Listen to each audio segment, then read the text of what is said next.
manage this technical world. Okie doke. I am going to share this. And Nancy, I can only see you at this moment. So if you can see my slide, the slide deck, give me a thumbs up. Okay, great. Here you go. Is that wonderful statement?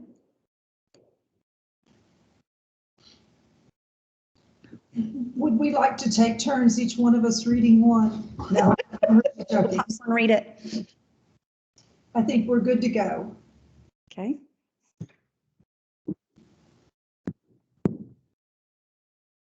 So as we just said, the updates that are here on the agenda, all you really need to know at this point is the steering committee has met, continues to meet, has met based on the recommendations from all 18 subcommittees that came in last week after our meetings closed on Friday.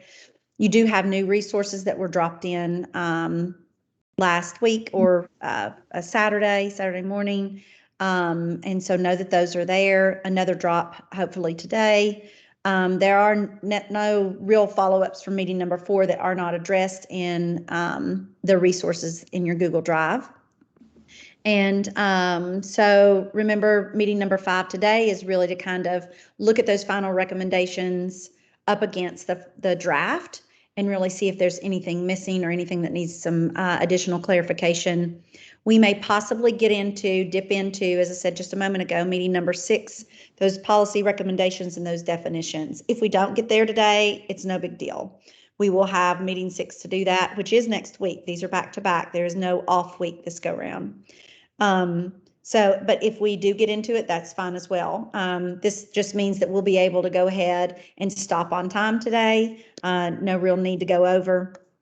That's 5 and 6. Remember the must, should, nice to have, long shot. Those buckets are still in the back of our mind. However, we've been focusing primarily on the base, the weights, direct funding, and outcomes. So as I said, we may get into policy as well. I'm going to go ahead and show you our next meeting so you can go ahead and jot it down if you need to. You do have a calendar invite that I sent right when we first got started with our subcommittee meetings back in December, but we will be meeting next week, January 26th, again at 11:30 Central Time. And you have the calendar invite. If you need anything else, let me know. All right, I'm going to stop sharing this one. And I'm going to share my full screen. On the left-hand side, you're going to see our recommendations list. On the right-hand side, you're going to see the draft formula.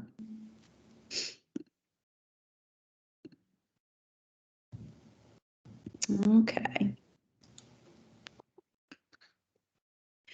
So I'm going to go ahead and scroll all the way down here to base. And here, we've just been talking about this in study council. So here is the base, or that's highlighted right here on the draft formula.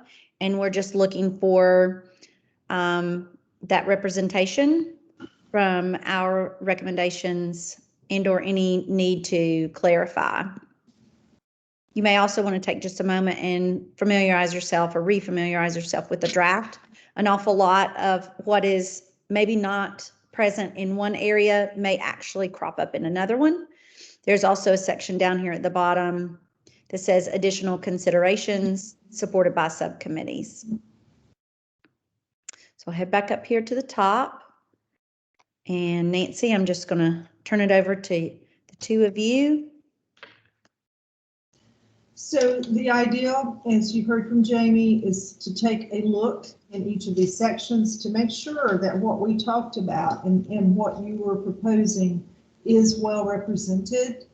And so we're going to open that for thought or discussion. And I know you might need a moment just to take a look. So might have silence for a moment, but as soon as you are ready to either identify, yes, I see what I was really concerned about, it's on board, or I'm missing something here, or a question about how something is stated, please go ahead and speak up. Nancy, this is Dale. I have a quick question, probably for Jamie. Is that okay? Absolutely. So, Jamie, I've heard you say, I heard you say several times well, 2 or 3 times anyway, about a formula. I don't see this as a formula. I see this as a framework. Should it be framework?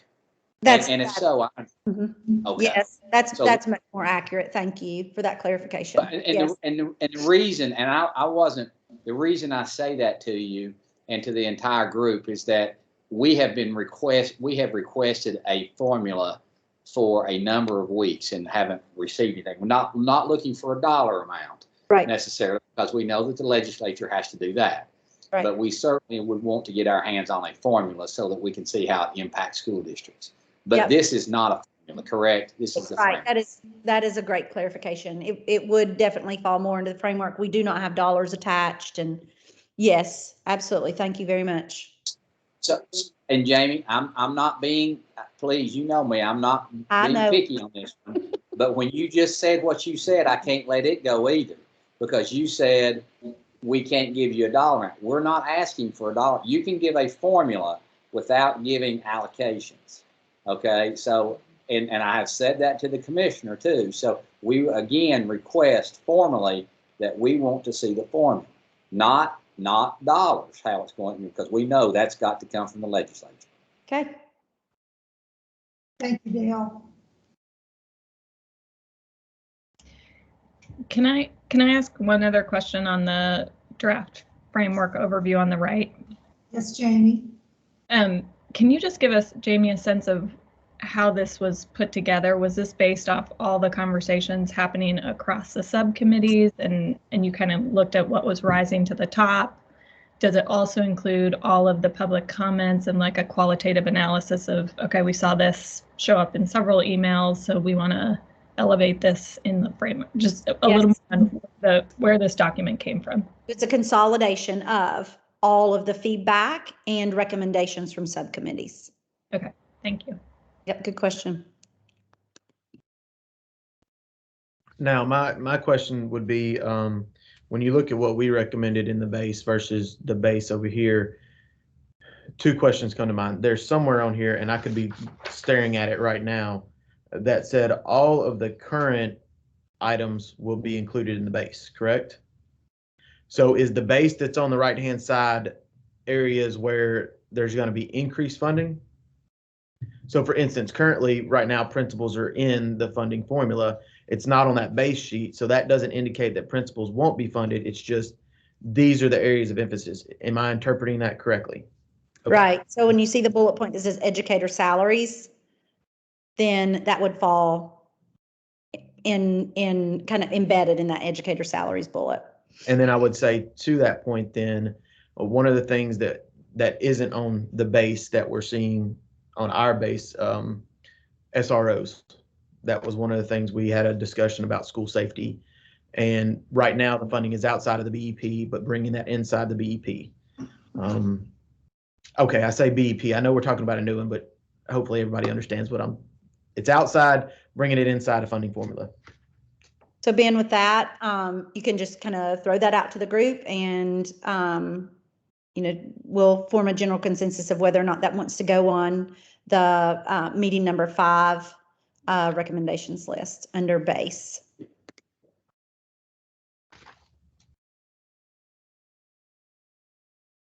Yes, I would second that. That's what you're looking for, Jamie or Nancy. Yes. So would anyone else like to weigh in on that? Any discussion at all? And then we'll see what the consensus of the group is. And just from my point of bringing that up, it doesn't matter what district you're in, it's consistent that having an SRO or some type of safety officer it's almost more the norm now than it is the exception. It does make me wonder, and I don't know that we have an answer to this, but what is meant by school-based supports, and also what's meant by district-specific needs? Those feel very odd. I'm not saying don't capture SROs. I just don't know exactly what those 2 things do or don't include. So I've also started a question list. And at this point in the game, a lot of it is more clarification than it is like information requests. And I think one of the things that we even discussed in yesterday's meeting is that if this is a flexible spending plan or a funding formula, excuse me, then we have to, we can ask those questions. What does fall within district specific needs, or is that up to a district to actually make those decisions at a local level?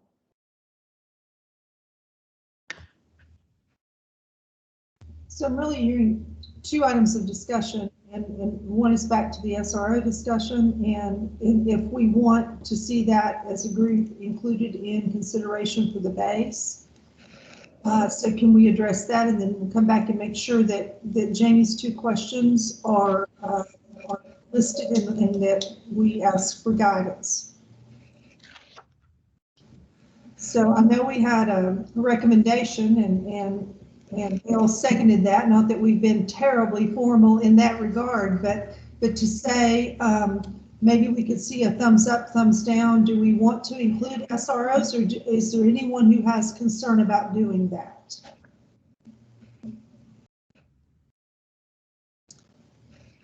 Hearing no concern,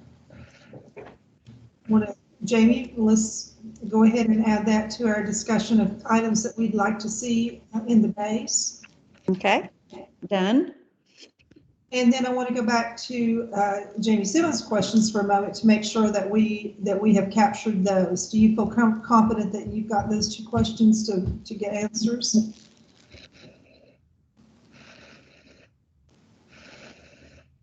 Or do we need a repeat of those?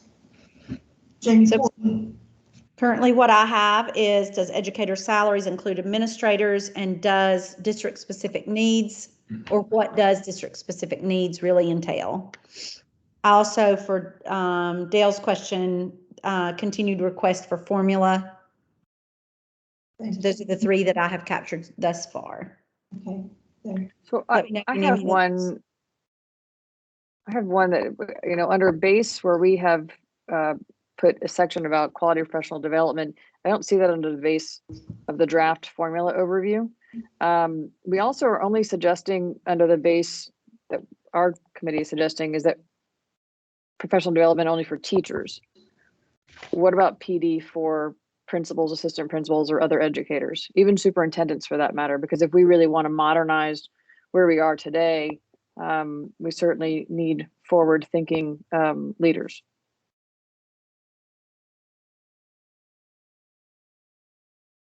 Was there any discussion? I was only on the call last week for like 20 minutes, so I missed part of that conversation. Did anyone have a conversation about professional development to support leaders? Actually, I remember it, and unless I'm remembering correctly, I believe our discussion really centered around a broader look at professional development.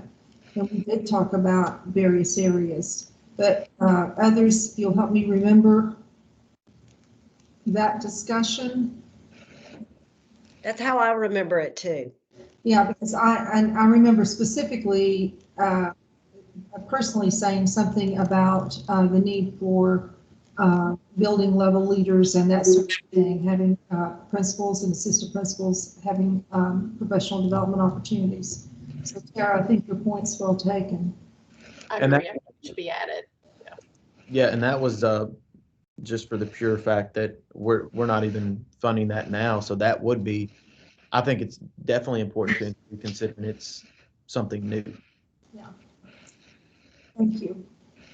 Yes.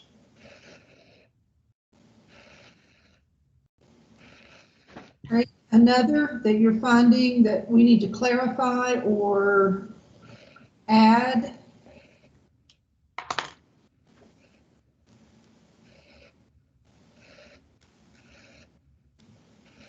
So if we move on to the weights section for any discussion that we need, that doesn't mean we can't go back. So if something comes to mind as we move on through these in the interest of time, always draw us back if we need to. So I'll give you a moment to take a look at the weight section. And I had on the weight section, the poverty and concentrated poverty. I know everybody's looking, but I wanted to, before I forgot about it, under the data, direct certification. I know there's been some concern over the last few years about switching to the direct certification definition. Before that, there was, I think, two or three ways, whether it was free and reduced lunch form, whether it was direct certification. Has there been a look at using some other alternative than just direct certification for that poverty indicator? I know that we just left our superintendent study council meeting, and I can tell you that for the first core, they stand strong on that they would like to see that as being free and reduced. And we, I will tell you from our standpoint at the Niswonger Foundation, because we are constantly seeking grant-related funds to fund our programs, we run into that issue quite often because we're not using free and reduced. And I'll say many states, I think it's most, are using free and reduced for that standard. But we often are penalized in seeking federal grants in particular because of the fact that we're using direct certification in Tennessee. So I've pulled up the recommendation list for meeting number 5 for today's meeting, and you can see as I scroll down, once we get to the policy section, we will be, and we can go ahead and have it now if you want to, just the discussion around the definition for ED, and currently it's direct cert. I mean, my thought, if this is a student-centered funding formula, then you want to capture all the students that would fall under this, whether it's direct certification, free and reduced lunch. I mean. Mm-hmm. There was also discussion in our group about the fact that particularly in our most underserved regions and in our rural regions across the state, and I'm sure this is quite true everywhere, but in the rural regions, not all those services are readily available to students that are classified under direct certification. So so the services aren't there for the families to reach out to get them, so, or the school districts. So that's another reason why free and reduced seems to make more sense. That's right. Well, help me clarify, just for my lack of knowledge here. Free and reduced is tied to the general population of students that are enrolled in a school, correct? There's no one raising their hand saying, hey, I'd like a free or reduced lunch. Correct. Can anyone clarify that? Okay. It's income eligibility. Thank you. Yeah, I think I do agree with you all that we've got to go beyond direct certification. Free and reduced lunch tends to make the most logical sense. I agree with that as well, from our perspective. I was going to pile on top of that the distressed counties designation and also the opportunity zone designations that exist. But my guess is there's probably plenty of crossover of free and reduced and those zones. But those are federal designations of communities.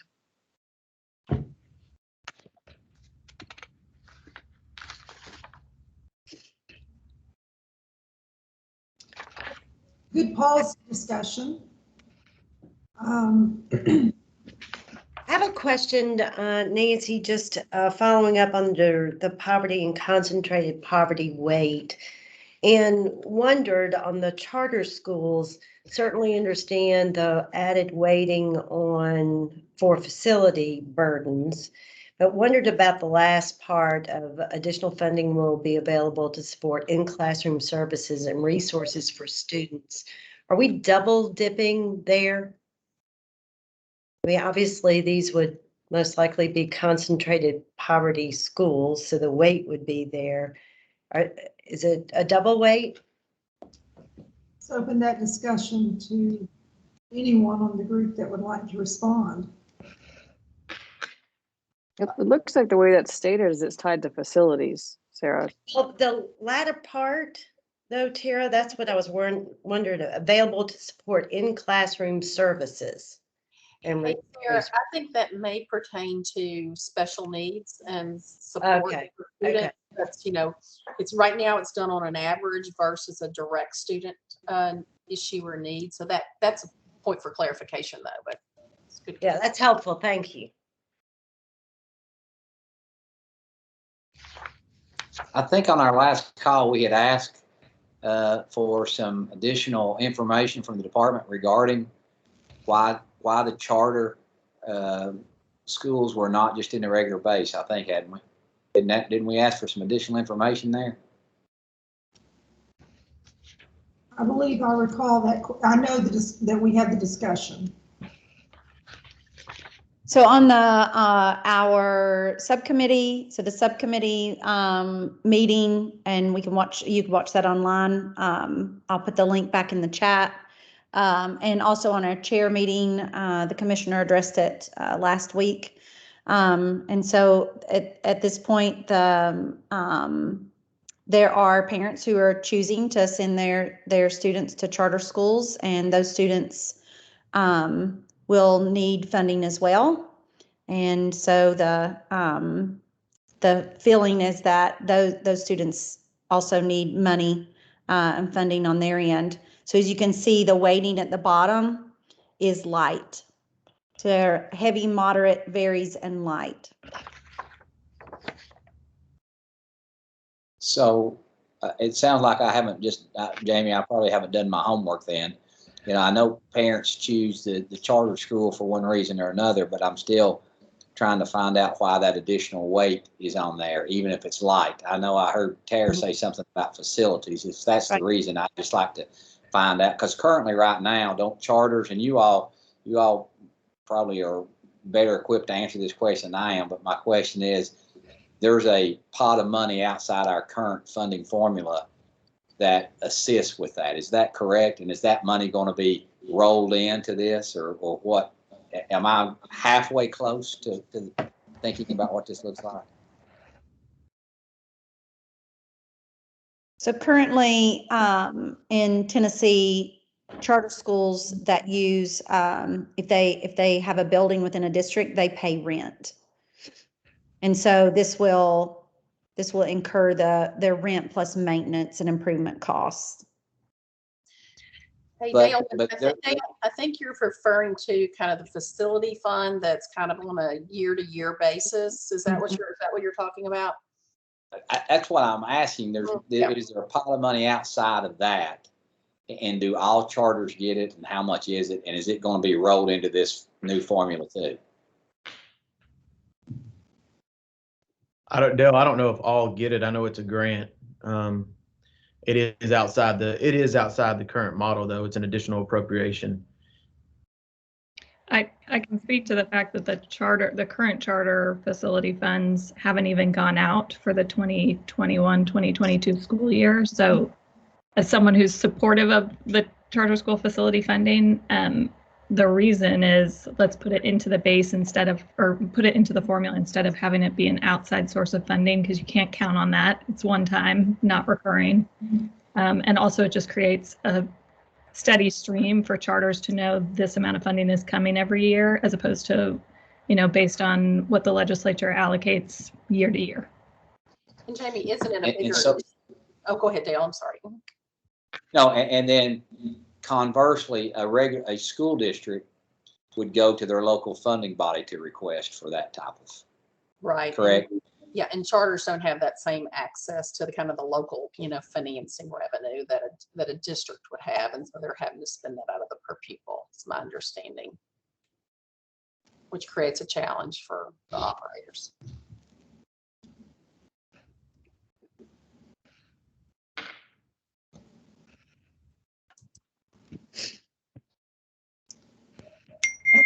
A challenging issue. Challenging issue. I know that we would be unusual in including the charter weight. is there a reason why the other states or the majority of the other states have not done this as well?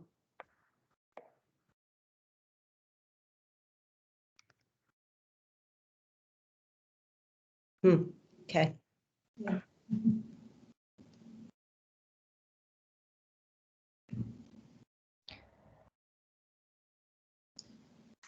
I guess at this moment,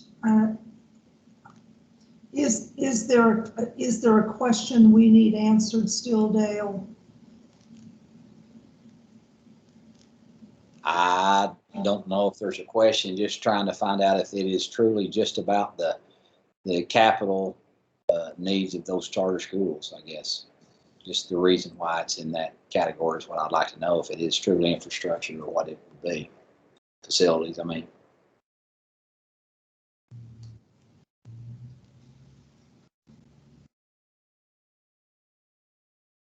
And I think one of the great challenges to this too, and it speaks to Jamie Simmons's point earlier also, is the ongoing costs.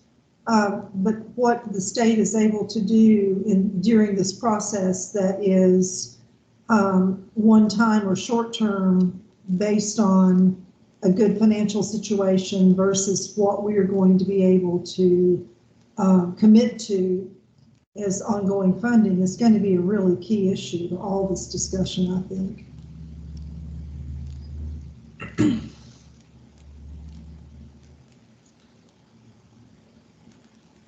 All right, anything else on weights that we need to speak to or have clarified?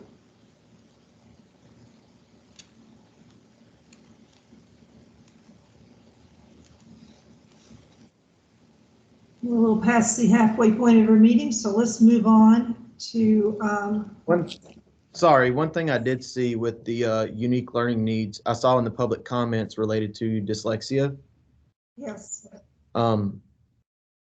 Right now, the screeners at a local district just screen for characteristics, not necessarily a diagnosis of dyslexia. So looking at that unique learning needs, it says qualified Section 504 dyslexia plan. You may only have a small number of students that actually have a 504 plan or even a IEP under a dyslexia diagnosis, but you have a greater group that exhibits characteristics of dyslexia, because the only person that can diagnose dyslexia is a psychologist. So do we want to clarify that? Are we just talking about those with the qualified dyslexia diagnosis, or are we talking about all students that exhibit characteristics? Because you're talking about two completely different groups, if you will. Excellent point. Thoughts from I mean, Ben, do you have a sense, Ben, of like a breakdown, like how many kids show signs of dyslexia but never actually get a Section 504 dyslexia plan? Is it a lot of kids? I couldn't tell you, and I couldn't give you a number, but when you look at the process, first they have to be screened using the benchmark or the screener. Then they have to have so many areas where they exhibit the characteristics. Then it goes to special ed. Then they have to refer them. So, I mean, you could be talking about an extended process by the time you get from, oh, we think the student may have it, to an actual diagnosis. And do you want to, and that's really in your formative years of first, second, third grade, maybe even a little, fourth grade or fifth grade. So, but definitely, I think the districts, and correct me if I'm wrong, Dale, they would be able to at least produce, or the department may know a number of how many students exhibit characteristics versus how many have an actual plan in place. That may be an ask. I think that would be a good ask, Ben. I think you're right on top of it. very reasonable. Thank you. Yeah.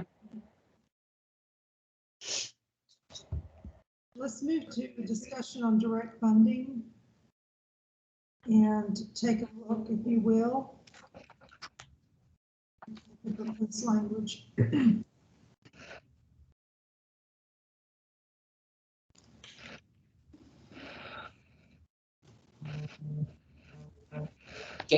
Jamie, can you explain how direct funding would work?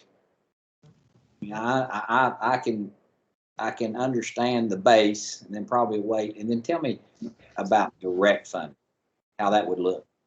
So it's additional dollars for these categories here on top of weights, on top of base and weights. So as far as just how it would work logistically, that's a good question. So every good question deserves a good answer. So I know you're going to come up with one for me. So like, for instance, the CTE funding, how would that look if I'm in a school district and direct funding says all CTE funding would provide one area's direct funding for participating students. So if I have 100 students who are participating in CTE, what does that look like in my district? That's a good question. I have it written down. I'll ask for you. Thank you. Sure.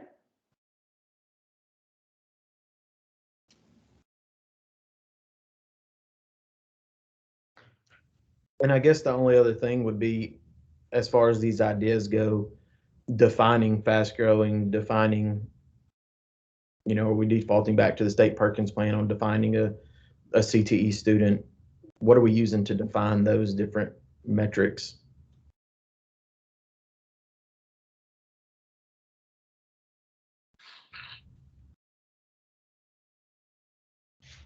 In our current formula, it is the fast growing, I guess, to go on to kind of add on to what Ben said. Currently, the way I understand it now, it's if you're growing at 2% or more.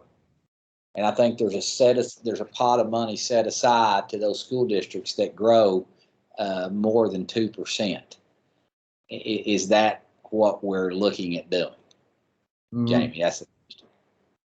Did I say something wrong, Ben? No, just my understanding has been it's been a separate appropriation in years past, and based on the appropriations bill, they would determine whether it's 1.5. It's usually been, I think, around 1.5 to 2%, somewhere around in there, and 2 comes to mind, like you said, Dale. Well, so my question is then, Ben, is exactly what you just said, but then building out, is that another pot of money that's been outside our current formula that's now going to be rolled into this? Is what I'm asking.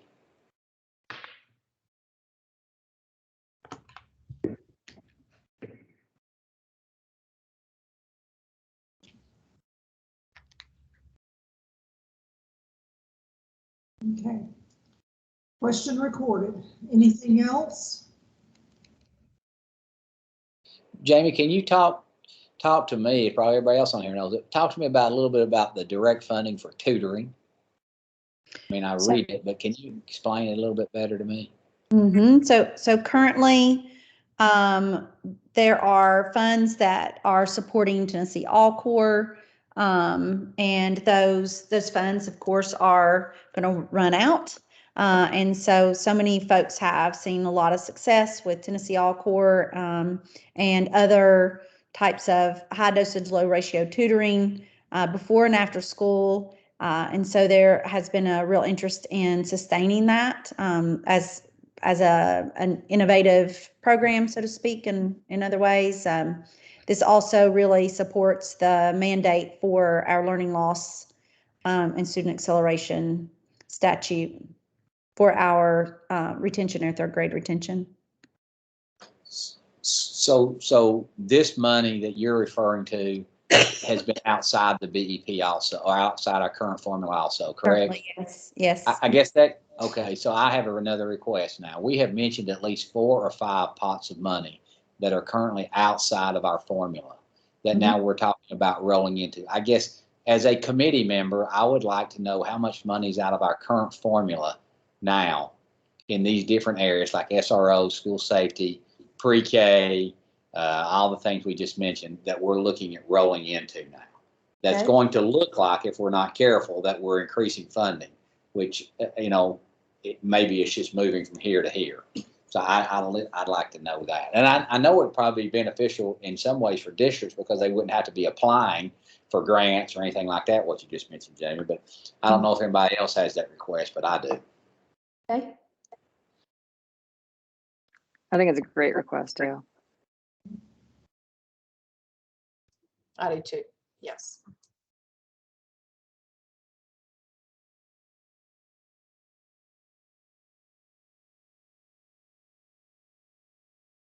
Are we ready to move to take a look at outcomes for a moment?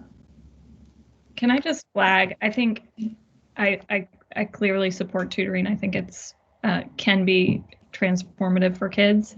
I also think what's nice about the one-time funding is we're able to see the impact of tutoring over the next several years, but before we put it into a formula and say this is fixed, because I think the tutoring quality can really vary across programs. So I just flag something that really sits with me, which is it's hard to get a good tutoring program off the ground. Sometimes when you expand things statewide, it doesn't go as well. And so I don't know if there's a piece where we can talk about just like there's metrics and evaluation tied to this tutoring so that we know it's actually having an impact on kids and we're not just funding like as we did at the federal level of after school programs that don't actually do anything.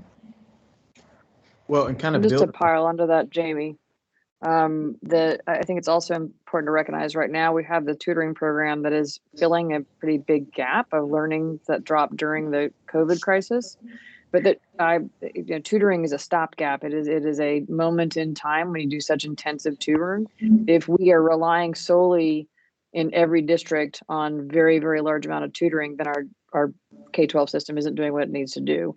So I think there's a balance there of the intensivity that we have right now with tutoring. The expectation should be that should be going down as kids are learning more in school because they're in school. So I don't know how that changes over time. So I want to say something and just have you, doesn't require a response or anything, but I just want you to think through this. And as I think through this as a former superintendent, and I would say that all these pockets or buckets of money that we're talking about that have been outside our current funding formula, that now we're talking about potentially going into a new funding formula.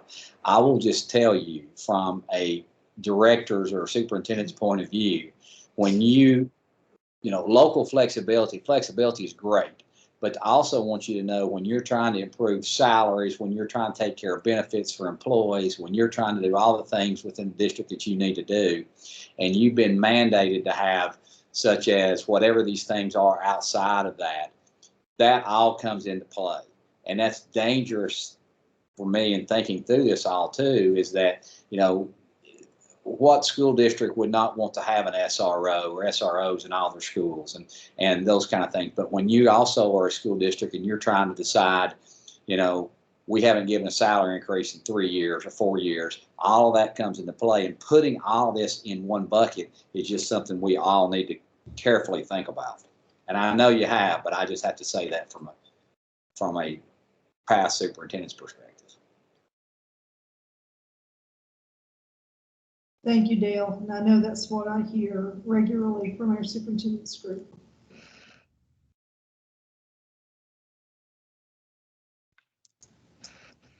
So, taking a look at outcomes now for a moment.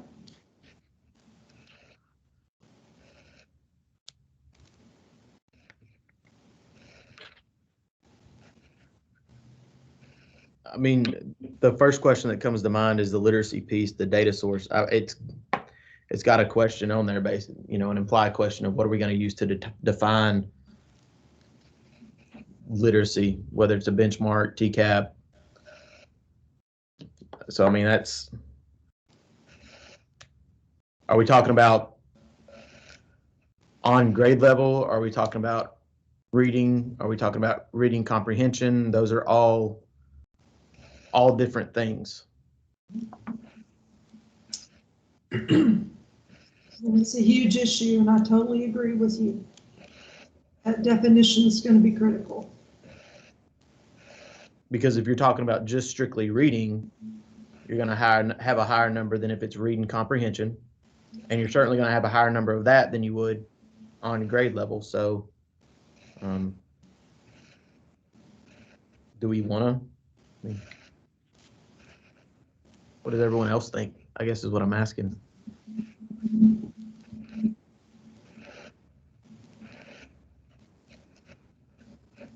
Anyone else? Ben, are you under the literacy bullet there? Data Yeah. source content. Yeah. Okay. That Ben, just kind of go hand. I'm sorry. Go ahead, Beth. I'm sorry. I was just going to say I had flagged that as well as questioning the data source.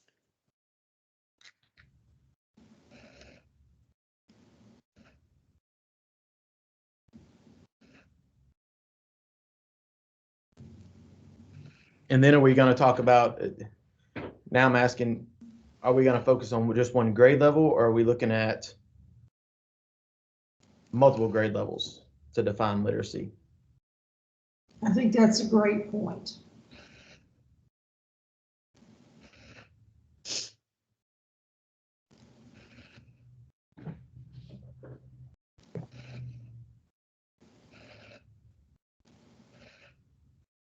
So currently I have on our question list, further flesh out the definition for literacy, particularly thinking about grade levels, reading, comprehension, just more of an operational definition of literacy. And then here it really charges us to think about further feedback around the data source to monitor Because really, outcomes. the data source will be based on your definition of literacy. It's on grade level, you're going to use your TN Ready. If you're talking about reading and reading comprehension, you may want to use a screener benchmark assessment. So if we might, anyone who would want to weigh in on your particular thoughts regarding what that measure should be. And to your point, there's so many ways of looking at it. I'd really be appreciative because it's saying you want feedback and public comment. So we know we have a concern about what they're going to use, but do we actually have a recommendation about things to be considered? Anybody want to weigh in on that?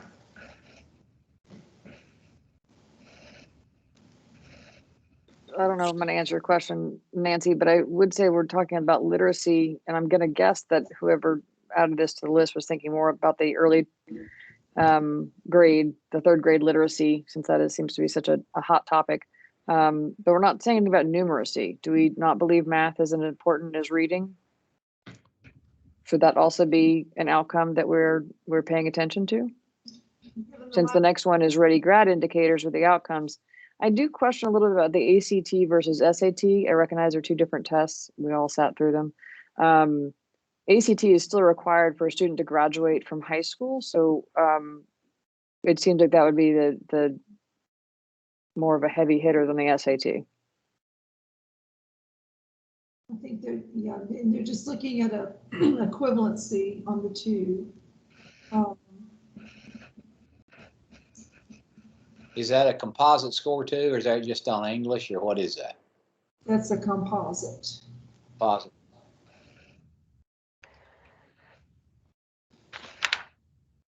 So how do you not end up in a situation where you're just rewarding schools that have high performers to begin with? I mean, that's why I love TVOS, because it's based on growth. This feels like if you have a certain set of students, and I know it says additional weight for economically disadvantaged students, but that feels like it's actually missing some students as well, in terms of if you show improvement or you show outstanding results with students with disabilities, what about them? So That's the same question. I feel like we need to either build out this list to add additional weights to compensate, but I still am wondering how that all works. And I don't know if that's the answer. I would tell you from superintendents, I've heard that more than anything about, not enough information to really even ask good questions when it comes to outcomes. Yeah, For that same Same thing. I'm kind of there, where I And feel back like a lot more to understand how this would work. Well, and back to Jamie's point, if you already have all this stuff in place, you're fine. But what about districts that want to implement this? So basically, it looks like unless you implement this type of program, is there a way to build in if, you know, X county says, hey, we want to implement this, providing funding to allow them to implement it. So.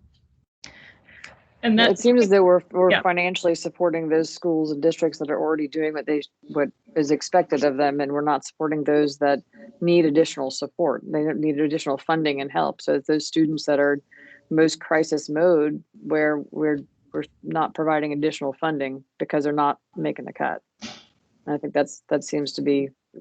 I agree that we need to have a little bit more of a further breakdown about what the implications of these outcomes are for the district. And let me be on the record that I love outcomes. I think that's what we should all be about, but I just worry about the nuances here that we don't understand, and want to be careful not to be rewarding schools that are going to be successful anyway. And I appreciate that. Next, something that I raised a couple of weeks ago when we met last was, and I come from a rural district, so in a very under-resourced district, high poverty rate.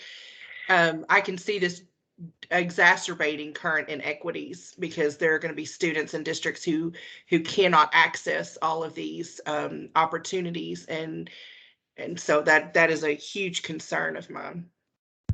Why wouldn't we consider? I'll just add on to that is go on, Sarah.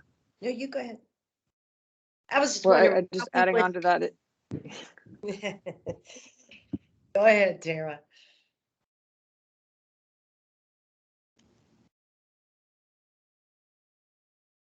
Okay, so I was just wondering why we wouldn't just give the bonus for outcomes for those weighted categories.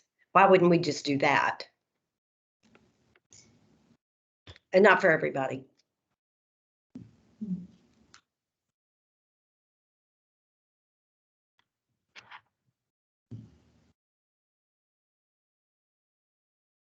Any other thoughts or reactions?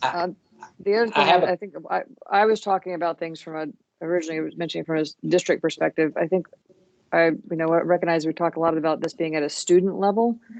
And so ensuring that each district is going to have different types of schools. There's certain schools that are kicking it out of the park, and then other schools that are not there. So I think this needs to be definitely at the student level. And how that comes to life, I don't know, but it's an important point to put it. So Tara, this is Dale. I certainly appreciate that. I'd like for you to expand on that a little bit. Are you saying that outcomes, it's like, for instance, in a school district, let's say at a high school where and make sure I understand this right. So for instance, a high school, let's say the kids took the ACT and your average, let's say your average was 28. And you certainly had some students that made 28 or higher, but you also had several students that made 20. Are you saying that the outcomes, you incentivize those students based on the ones that had that, not on average? You don't incentivize the district for the outcomes, but the student. Is that correct? Is that what you're saying? Well, I think that it needs either to be student or school-based. I think it depends on how the school is actually able to make use of the funds. If it's at an average, then, so I'll give you an example. We have an academic magnet school here in Nashville. Their average ACT is probably closer to like a 28, right? But then right down the street, probably less than a couple miles away, the average ACT is going to be maybe a 16, 17. Mm-hmm. So are you looking at the average and is the money going to those individual schools? Or are you looking at it at an individual student level and then breaking up the dollars from that perspective and still providing the individual school? Because I foresee a situation where if those dollars are given to the district, are those dollars then being used for those students in where it's most needed? Excellent. Dale, am I answering your question? I think that is a great question that needs to be answered, but from a school district's perspective, I'm not sure how that's going to work in that how a school is funded through this. But I think it's a great question. It's one that I thought of because we're always talking about student-centered, but here all of a sudden we're talking about outcomes and we're talking about school districts or in your case, schools. I agree. I think we need to know more about it for sure.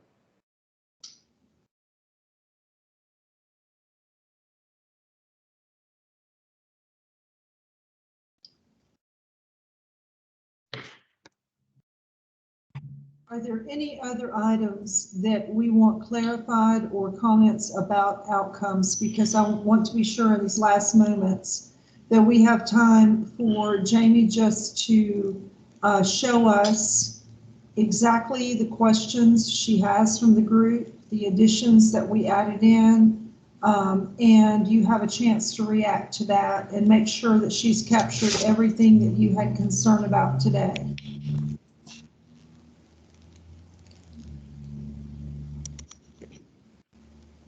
The only other question, to make sure I'd like for especially all the business leaders here and business folks to help me understand this and make sure that I'm not misthinking this on outcomes.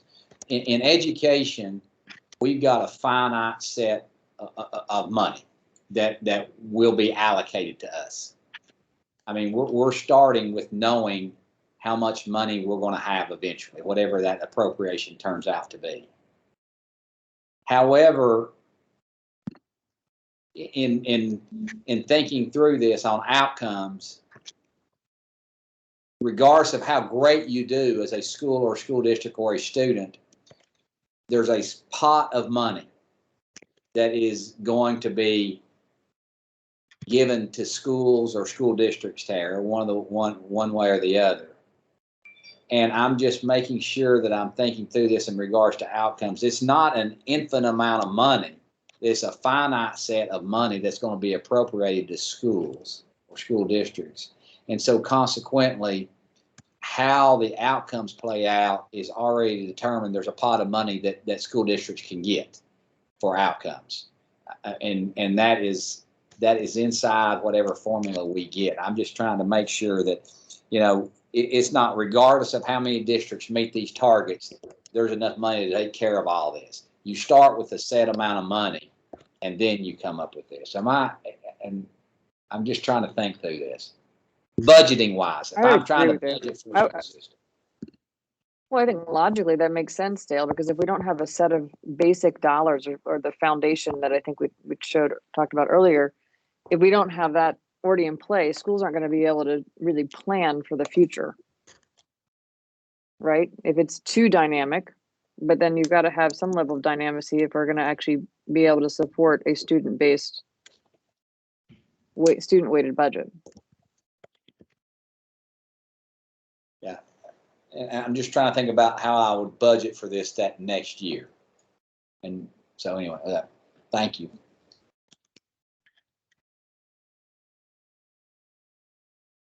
Higher education has been doing this, what we're describing. And my experience with that is that was money you could never count on. It was just, that was great.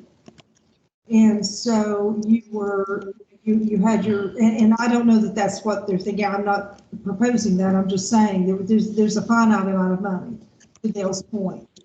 So it's just a matter of every year as they may or may not have additional funds available for needs. But that becomes very challenging when you're planning. Yeah, Dale, you mentioned, this is Scott, you mentioned business and how we might look at it. I understand you're looking at a budget. In my business experience, at schools like franchises or like terminals, my very highly functioning terminals leadership gets a pretty good reward. I guess that's outcome based, to use the terminology we're using here. And then I've got a set of terminals or schools that aren't functioning well at all. And what I do is what I would do and what I have done is make the investment that are necessary to bring them up to standard. And that investment isn't necessarily dollars, but it's leadership, and it's being able to get rid of people that aren't performing. If we were allowed to apply that in public education, Tara's example wouldn't exist. There wouldn't be a school with 28 and ACT scores and one with 17, 2 blocks or 2 miles away. The leadership would have changed to where you've got that school to work. And so that's always been the way I've thought about this. I'm not certain that public education will ever take a real business approach. And so that's why we have, in my opinion, an outcrop of charter schools. So that's my editorial for today. I know it's off the rails a bit, but that's another approach. And Scott, this is Dale. And I love you and the Nice Longer Foundation, but I can't let that one go. Okay. And I'm just going to push back a little and say to you that in the mamas and daddies, and sometimes not even the mamas and daddies that would bring kids coming to our school with the greatest, severest needs, and you support those up there in Northeast Tennessee, which we're always blessed for. I will tell you right now that we don't throw away any of our kids, and you know that, and you helped us with that. I mean, we had an ELL problem in Hamlin County that we couldn't even touch until you came along. So I will tell you that's what the mission is of our public schools. And that's why I wanted to hear business leaders such as yourself think, but I'm telling you, in public education, we don't have throwaway kids. And I know that's not what you were saying, but it is bigger than sometimes even a leadership problem. It's a whole community and a societal issue. In my business, they're the customer. Yes, sir. In our business, the kids ought to be the customer, right? The kids and the family. So there is a bit of a comparison here. We need to get the two of you on a good debate about that one, because I'd love to hear. That'd be fun. All right, I think that Jamie's just about populated our comments for today. Appreciate all your input. And we can have a chance to take a quick look. Go ahead and start looking up the question. top of my list of questions. I'm down here in direct funding. And tell me if there's anything that is misrepresented. Jamie, I'm sure you added this somewhere, but I did want to impress the importance of professional development for leaders. I have that one up at the top. I'll slide right back up. Okay, thank you. That's No worries. We can look at this. One question that just popped in my head with the weights. What about a student that falls into multiple categories? Are the weights going to be compounded on top, added on top of one another, even if they're in like unique learning needs? For instance, you could have a student with a 504 plan that could also be gifted, so they would fall on they would fall under different areas. When we get down into those subcomponents like unique learning needs, are they just looking for one, or are they going to fund everything? So it is a multiplier. So they can, I'm They sorry, can be it's like chewing gum and walking, it's typing and talking. While Jamie's typing, It is a multiplier. while Jamie's typing, that question was raised earlier, Ben, and clarified that it would be multiplied. So I guess I just missed that. I'm sorry. I just wanted to. yeah, it's a very important point, and I'm glad that we just clarified it. All right, so make sure that your questions or requests are in here.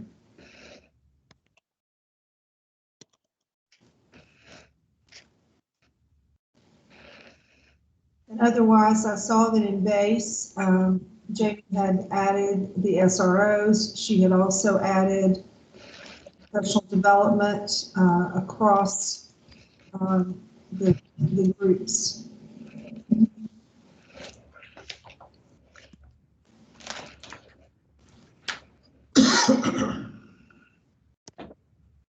Okay, so that's our, oh, one more on direct funding.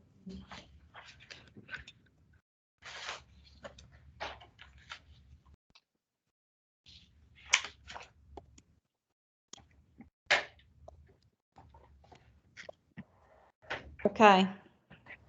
So here is the question and/or clarification list. Jamie, can you add your base? You have the question, what does district-specific needs entail? Hmm? I also would love clarification. I think it said counselors and need-based supports. Okay. I'm wondering what those are.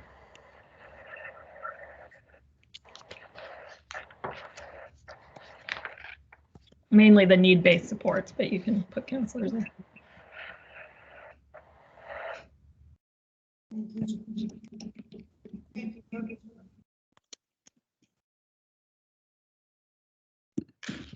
Okay. Thank you. You're welcome. And I'm not, Jamie, Yes. I'm sorry, Jamie. This is Dale. I don't know if I saw anything on what you were typing that really got to the essence of our questions about outcomes. And I guess I want the whole group to look at that to see, you know, Okay, does here are the that, ones that I recorded.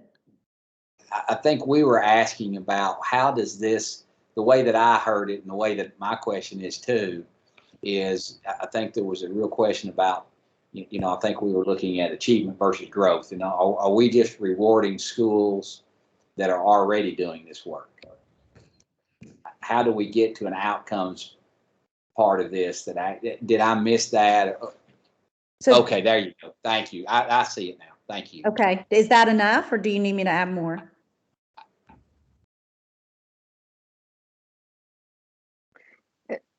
Yeah, I guess the question is, no, go ahead. I'm sorry. Well, I think that it's a combination to, it's, as I understood the conversation, was not necessarily rewarding schools that are performing well or wet ready, but how are we supporting students that are in underperforming schools? Because if we're just, it seems like we're talking about this a little bit backwards. We want to celebrate the successes, don't get me wrong, but it doesn't necessarily need to be in a monetary level. But how do you help support those underperforming schools or students to get to the same level of all that where they're exceeding expectations? You want me to add anything to that one? Last question.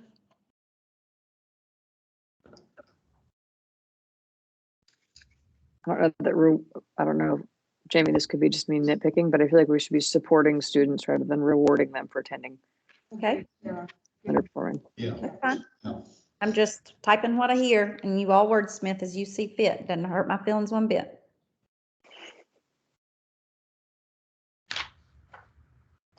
Dale, does that get to our conversation?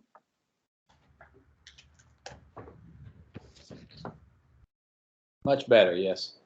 Okay. So I'm going to scroll back up here to the top. Yes. We didn't have anything in weights. We had base, direct funding, and outcomes that were either clarifications or things that we felt like were in our recommendation list that was not represented over in the draft.